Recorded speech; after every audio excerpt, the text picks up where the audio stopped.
The mission of AmeriCorps Seniors Foster Grandparents Program is to engage Americans 55 years and older in volunteer service and to provide one-on-one support to children with special needs and to improve their academic, social, and emotional development. And joining me today is their program director, Danielle Lyons, to tell us all about it. Hello. Hi. Good morning. Good morning. How are you? I'm good, thank you. Good. Okay, so I find that this program is so interesting, it's so cute, it's charming, and it's so important. So tell us just a little bit of overview and perhaps some background about your Senior Foster Grandparents Program. Okay, so we've been here for 60 years. We just celebrated our 60th anniversary. We were one of the first foster grandparent programs in the United States in 1965. Wow. So we've been here for quite a while. And we are a program for seniors who are 55 and older, who can come in and volunteer to work with children in classrooms, in school settings, child care centers, after-school programs, and we also have a lot of foster grandparents at the Head Start programs. And they are there not only to mentor the children, but to also help them with their academics. One of the big things that we really took on last year and the year before, we had quite a few of our youngsters who were not doing too well on their iRead scores, and so the foster grandparents jumped in to help Fort Wayne Community Schools get those kids back on track so they can pass those tests, and we're doing really good with it. Yeah, and what I love is that there's kind of like a dual aspect to it. It benefits both the grandparent and the child. So kind of share some of the benefits that you have seen on both ends of the spectrum. It has been wonderful. After the pandemic, we had quite a few grandparents who wanted to hurry and get back into the classrooms because for that period of time they weren't able to volunteer. So we noticed that when grandparents are at home, the loneliness, the depression, they're not getting out moving enough, and so they're not getting the exercise that they need. And so for them, it's a win for them to be able to go or leave home in the mornings, go work with the kids. They have a purpose. They get things done with the children. And then for our children that they work with, not only does it help raise their academic scores, but we have found that a lot of our children, especially the ones who might be in foster care, who might be living with another generation in the home, and they're not getting as much attention as mom and dad would like to give them just because they're working so much. So the grandparents develop those friendships with them, and they end up doing different things in the classrooms, working with them, reading stories with them, and they develop a bond. And so it's a win-win for both. Right, exactly, because you just think, you know, for grandparents, when you hit a certain age, it's like, am I needed anymore? You know, your family may have moved on or have developed in ways, and so you're trying to find your place, and like you said, loneliness. And then also I think about the children who don't have grandparents that are alive, you know, who don't have that extra support from just adults in their life. I just feel like it's so beautiful. And so when I had the opportunity to attend your gala this year in celebration, my heart was so full because seeing the joy on the faces of the grandparents as they got to just, you know, acknowledge just how far they've come this year and the goals and kind of just think about the children. It was so inspiring. It was so inspiring. And so can you share maybe just like a testimony from an experience perhaps of one of the grandparents that kind of have been on this journey and how it has really helped develop their soul? Well, first, let me say, we have a grandparent that has been with us for, I want to say 17 years. And she has been phenomenal. And I met her when I worked at Easter Seals Ark. And so I was able to have the experience of having her in the classrooms working with the children. And she is still currently volunteering there to this day. And she has developed those bonds with all the people that she interacts with, but she has one that's very special to her.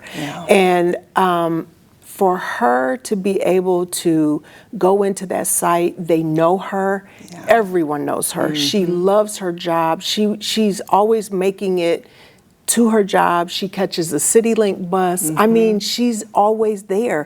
And she is one of our oldest grandparents, as well as one of our oldest grandparents on the program. And she is still very vibrant, very active. She doesn't miss in-services. She participates in all of it.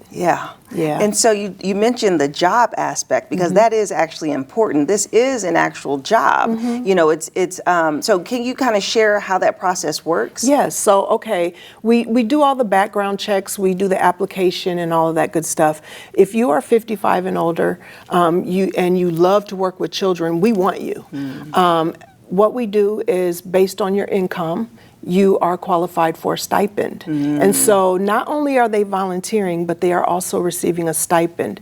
And that stipend is non-taxable dollars. So you do not have to worry about having to file taxes on that money, and you also don't have to worry about including that as income if you need to provide income statements for a program that you may be on or what have you. But yeah, it is a small income. It's not a lot, but it's enough that the grandparents can really use it. And for our seniors who are no longer working and want to still be active in the community and still want to give to the community, and then they get paid as well, that's good too. Yeah, it's a beautiful thing. Yeah. And so let's talk a little bit about how their volunteer services looks like in a more tangible way. So is it like after school programs? Are they going into schools? Are they going into libraries? How are they serving throughout the community in connection to the kids? So we have quite a few different things. We have some foster grandparents that love infants and toddlers. Like, they want to sit and rock babies all day and play on the floor with the toddlers. So those are the grandparents that volunteer in the child care centers. And they usually go in the morning and stay for about 3 or 4 hours a day. Then we have some grandparents who volunteer at Head Start and in the classrooms at Fort Wayne Community East Allen County Elementary Schools. And they go in and they work in the classroom hand in hand with the teacher to make sure that all the kids are getting the attention that they need. Then we have another program where, like I said, with Study Connection with Fort Wayne Community Schools. So our grandparents may be assigned 5, 6 children during that day, and they will work one-on-one with them on their reading skills to help them get those test scores up. And then we do have some grandparents that volunteer in the summertime, like at Boys and Girls Club. And so that's always the fun time, because it's field trips and it's arts and crafts and it's games, you know, so that's always the fun part that they look forward to. And then we have some that volunteer at after-school programs at the end of the day as well. Okay, great. And so as the program director, what is your vision as you move forward and just continue to evolve the organization and just to provide, like I said, these dual benefits to the community? Yeah, I really want to see us grow into more school settings, and I also want to see us grow more into the after-school programs. Right now, I mean, we have, I think, 22 sites that we visit, so we're up there.